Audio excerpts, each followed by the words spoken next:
2013 жылы Шымкенттің төрінде жаңа білім ордасының есігі ашылды. Болашаққа басталған үлкен сапар тарихи оқиғалармен, үлкен жетістіктермен өрілді. 2015 жылы оқушылар жаһандық ойлауға қадам басты. Біріккен ұлттар ұйымы моделі клубы жұмысын бастап, жас көшбасшылар әлемдік мінберде өз дауысын естірте бастады. Робототехника кабинетінің ашылуы.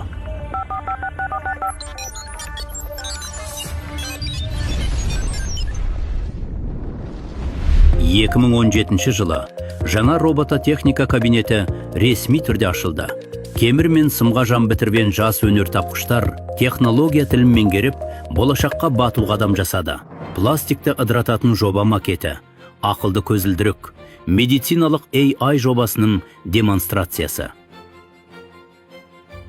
Содан бері оқушыларымыз қоғамға пайда әкелетін тым жобалар жасап келеді. CIS сертификаты, салтанатты тапсыру сәті, халықаралық стандарттар символикасы. 2018 жылы Мектеп халықаралық мектептер кеңесінің Council of International Schools CIS аккредитациясынан сәтті өтті. Бұл сапаның, сенімнің, әлемдік деңгейдің дәлелі.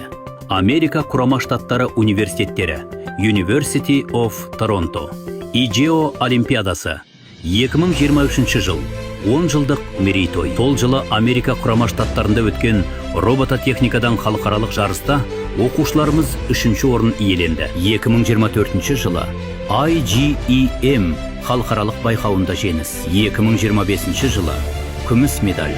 Астанада өткен Әлем Тек Фест жарысынан 2-бірдей командамыз жүлдемен оралды. 13 жылдық тарих, 2000-нан аса оқушы, 1172 түлек. Біздің миссиямыз тек білім беру емес. Біздің миссиямыз болашақты жасау. Туған күніңмен, менің сүйікті мектебім.